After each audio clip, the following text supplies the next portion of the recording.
to the future of Boston's waterfront. Last week, the head of the nonprofit Bar Foundation declared the area in jeopardy as a direct result of what he called rapid, uncoordinated development and a lack of long-term planning. To combat that trend, the Bar Foundation has pumped $800,000 so far toward waterfront planning programs. Among the recipients, the Boston Redevelopment Authority, which is planning a study of the area. Mayor Walsh told me he has high hopes for the effort.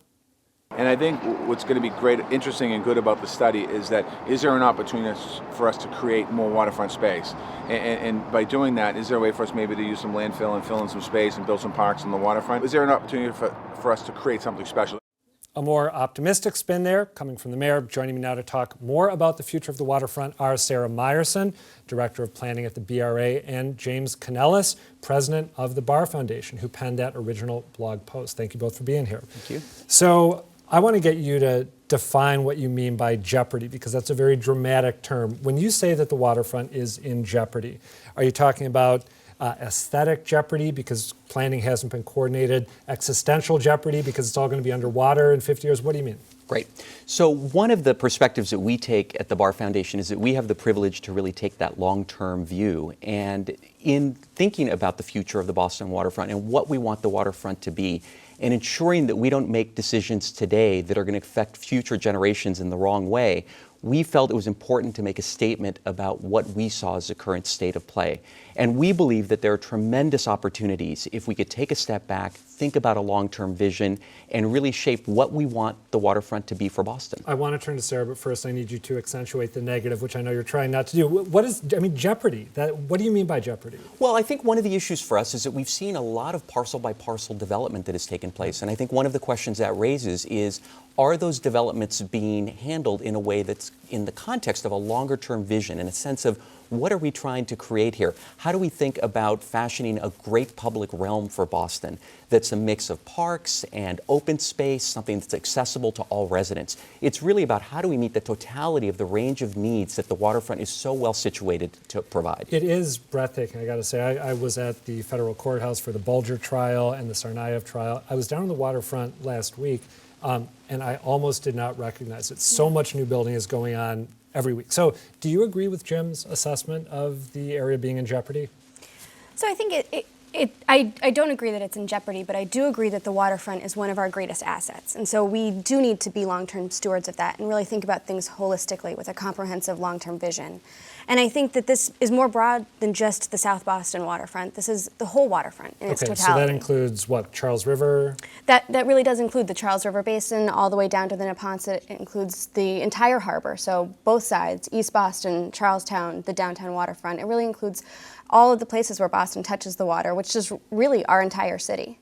So, go ahead. I was just going to say, I want to pick up on this point that one of the grants that we announced last week was a $210,000 grant to the BRA, the purpose of which is to help the BRA engage waterfront visioning as part of the Imagine Boston 2030 effort, which Sarah has been leading. That's the citywide planning effort you guys are in the midst of, right? That is the citywide planning. So whether or not we agree on the issue of is the waterfront in jeopardy, I think the important point is that we're looking at ways that we can bring the public sector together with the private sector, with the nonprofit sector, to think about how do we create the kind of waterfront that is best for Boston. All right, so what are the big conversations that you want the city and the public to be having about the future of the waterfront? And what decisions maybe need to be made in the next, say, 5 or 10 years? Either one of you hop in. Yeah, so I think right now what we want to do is start the conversation about what is our long-term vision? What do we value on the waterfront? How do we have this mix of economic development and public realm coming together to create a truly wonderful place that can both enhance people's ability to enjoy the waterfront as a great asset for the city and ultimately protect our city. We have to think about our vulnerabilities. We are a coastal city.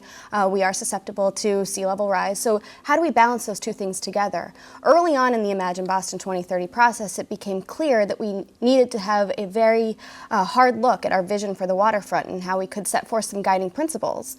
And I think this is our opportunity to do that, to really do the deeper dive we were fortunate enough to have the grant from BAR to do that. When I talked to the mayor last week, he, if I recall correctly, suggested that green space cultivation in the waterfront, South Boston waterfront in particular, could actually provide environmental benefit, that as we worry about rising ocean levels, that if there's more green space on the fringes, I think, of the waterfront, that could be a good thing. Is he right about that? I think sea level rise is definitely one of the big threats. We know this. There's another project that we're working with the City of Boston on called Climate Ready Boston. And in fact, this week we will be releasing a report which is a scientific consensus of what we know about sea level rise in Boston. And what that consensus reveals is that by 2050, we know that there will be 8 to 18 inches of sea level rise in Boston. And by 2100, the consensus is somewhere between 3 to 7 feet. So this is an area that is threatened, and therefore the decisions that we make about how we develop that waterfront have to be attentive to that reality. We were having a conversation in the newsroom talking about the initiative that you guys are embarked on now, and a few people had the same reaction that I did, which is, this sounds like a great idea, but it also seems like it's kind of too late for this to happen because, again, you go down there, it's been built up so much already. Just last week, a colleague of mine pointed out that the BRA, you guys approved this new project, 733 apartments and condos with a large underground parking garage, which to my layman's eye, it seems like a weird thing to do when you're worried about climate change and water rise. Is it too late for the sort of conversation that you two apparently both are hoping to have? I don't think it's too late. I think that there's continual places where there's an opportunity to think about the public realm and the waterfront. There are parcels that will be, and again, this is moving us beyond just the South Boston waterfront, which I think is key. And so there are parcels that are perhaps developed today that development could change over time. There are ones yet to be developed. Things in the city are continually evolving, so I don't think it's too late to have that conversation.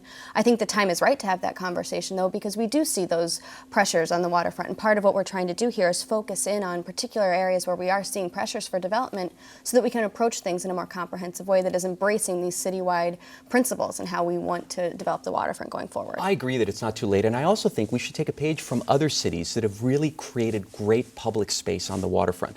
Look at what's happened in New York with Brooklyn Bridge Park. It has been activated into this tremendous, diverse, active space that people of all ages are enjoying in so many different ways. I moved here from San Francisco 2 years ago. We have Crissy Field right on the waterfront overlooking the Golden Gate Bridge. There are tremendous opportunities for us to think about how do we create that kind of world-class public realm for Boston, for the enjoyment of our citizens for generations to come. When it comes to waterfront development, what are some of the next neighborhoods that we're going to see a lot of new building? I would assume East Boston. I could be wrong about that. Yeah, absolutely. I think East Boston is an area that is as prime for development. There's been development approved, and there likely will be more. So that's certainly going to be a focus area now as we can think about what's the future for that development. Anything on the scale of what we've seen in the Seaport in East Boston? So I think you'll see slightly different types of development, a little bit more of an emphasis clearly on residential given the nature of that neighborhood as opposed to the mix of uses that you see in the Seaport. So different scale, but certainly there is, we are seeing pressures for development everywhere around the downtown core, and East Boston is really just a ferry right away. All right, Jim, I got to give you the last. Oh, actually, do you want to hop in on that? that? I was just going to say, and you said it a moment ago, I mean, the reality is that the moment is now, and it's not too late, and we need to really think about how do we take advantage of these opportunities that we have before us to really create this kind of space that we can enjoy for generations to come. My final question for you, you guys have given $800,000 in grants so far as part of this initiative. What are you going to get to when it's all said and done? I don't know what the grand total is, but I think it's absolutely fair to say that this is an initial investment on the part of the Barr Foundation. We've invested largely in planning activities, and clearly those activities will generate some potential opportunities that we hope not only Barr will invest in, but will create opportunities for hopefully public-private partnerships that can really satisfy the kind of vision that we want to create together. All right, Jim Cannella, Sarah Meyerson, thank you both.